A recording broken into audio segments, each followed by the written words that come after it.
3. Attrape le sac en craft et les bières.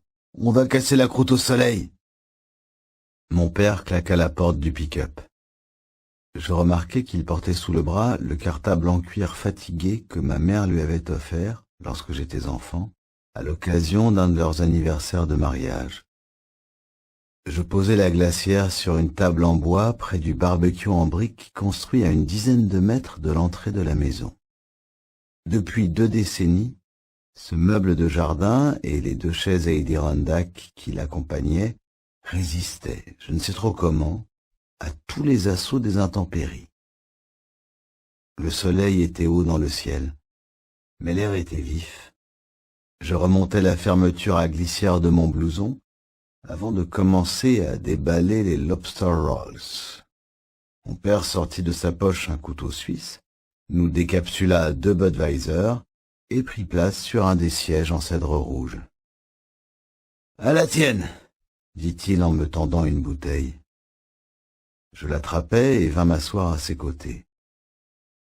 Alors que je savourais la première gorgée de bière, je vis briller dans ses yeux une lueur inquiète. Le silence succéda au silence. Il n'avala que quelques bouchées de son sandwich et s'empressa d'allumer une nouvelle cigarette. La tension était palpable, et je compris alors qu'il ne m'avait pas fait venir ici pour passer un après-midi tranquille entre père et fils, et qu'il n'y aurait ni partie de pêche, ni table dans le dos, ni dorade à l'italienne cuisinée en papillote. « J'ai quelque chose d'important à te dire », commença-t-il en ouvrant sa mallette pour en sortir plusieurs documents rangés dans des chemises cartonnées. Sur chacune d'elles, je reconnus le logo discret du cabinet juridique Wexler & Dell'Amico, qui défendait les intérêts de la famille depuis des décennies.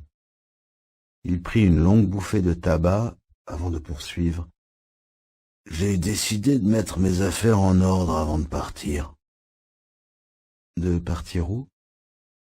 Un léger rictus lui tordit la lèvre inférieure. Je le provoquai. « Tu veux dire avant de mourir ?» Voilà. Mais ne te réjouis pas trop vite. C'est pas pour demain, même s'il est vrai que l'échéance se rapproche. Il plissa les yeux, chercha à accrocher mon regard, avant de m'annoncer d'une voix nette.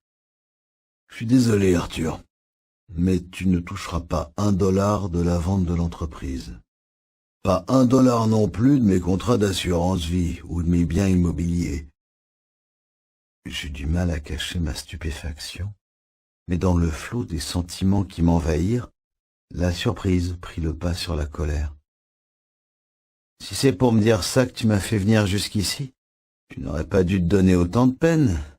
Je me fous de ton argent, tu devrais le savoir. » Il inclina la tête pour désigner les dossiers en carton posés sur la table, comme s'il n'avait pas entendu un mot de ce que je venais de dire. J'ai pris toutes les dispositions légales pour que l'intégralité de mon patrimoine revienne à ton frère et à ta sœur. Je serrai les poings. À quoi rimait ce jeu pervers? Que mon père me déshérite à la rigueur, mais pourquoi organiser cette mise en scène pour me l'annoncer? Il inhala une nouvelle bouffée de tabac. Ton seul héritage... Il écrasa sa clope avec son talon, laissant flotter quelques secondes le début de sa phrase, manière de ménager une sorte de suspense que je trouvais malsain. « Ton seul héritage sera 24 Winds Lighthouse », affirma-t-il en désignant la bâtisse. « Ce terrain, cette maison, ce phare. » Le vent se leva, soulevant un nuage de poussière. Plongé dans la stupéfaction la plus totale, il me fallut plusieurs secondes avant de réagir. « Qu'est-ce que tu veux que je fasse de cette bicoque ?» Alors qu'il ouvrait la bouche pour m'apporter des précisions, il partit d'une toux inquiétante. Je le regardais s'époumoner en regrettant de l'avoir suivi jusqu'ici. « C'est à prendre ou à laisser, Arthur », me prévint-il en retrouvant son souffle. « Et Si tu acceptes cet héritage, tu t'engages à respecter 2 conditions. 2 conditions non négociables. Je fis mine de me lever quand il poursuivit. D'abord, tu dois t'engager à ne jamais vendre le bien. Tu m'entends? Jamais. Le phare doit rester dans la famille. Pour toujours. Je m'agaçais. Et la 2e condition? Il se massa longuement les paupières et poussa un long soupir. Suis-moi, annonça-t-il en quittant sa chaise. Je lui emboîtai le pas de mauvaise grâce. Il m'entraîna dans l'ancienne demeure du gardien du phare. C'était un petit cottage rustique qui baignait dans son jus et sentait le renfermer. Les murs étaient décorés de filets de pêche, d'un gouvernail en bois laqué et de diverses croûtes d'artistes locaux mettant en scène les paysages de la région. Sur le manteau de la cheminée, on retrouvait une lampe à pétrole ainsi qu'un voilier miniature prisonnier d'une bouteille. Mon père ouvrit la porte du corridor, un couloir d'une dizaine de mètres tapissé de lattes vernies qui reliait la maisonnette au phare.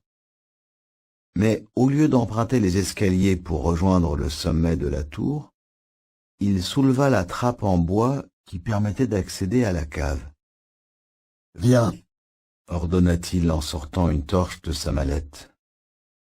Courbé, je descendis dans son sillage une volée de marches grinçantes et rejoignis la pièce souterraine. Lorsqu'il actionna l'interrupteur, je découvris un local rectangulaire, bas de plafond, aux murs de briques rougeâtres. Recouvert de toiles d'araignée, des tonneaux et des caisses en bois étaient empilés dans un coin, figés dans la poussière depuis Mathusalem. Un réseau de tuyauteries vétustes courait en cercle autour du plafond. Malgré l'interdiction qui nous en avait été faite, je me rappelais très bien être venu explorer l'endroit une fois avec mon frère lorsque nous étions gamins. À l'époque, notre père nous avait administré une correction qui nous avait dissuadés d'y remettre les pieds.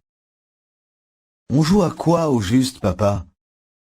Pour toute réponse, il tira une craie blanche de la poche de sa chemise et dessina une grande croix sur le mur. Il pointa du doigt le symbole. À ce niveau, derrière les briques, se trouve une porte métallique. Une porte? Un passage dont j'ai muré l'accès il y a plus de 30 ans. Je fronçai les sourcils.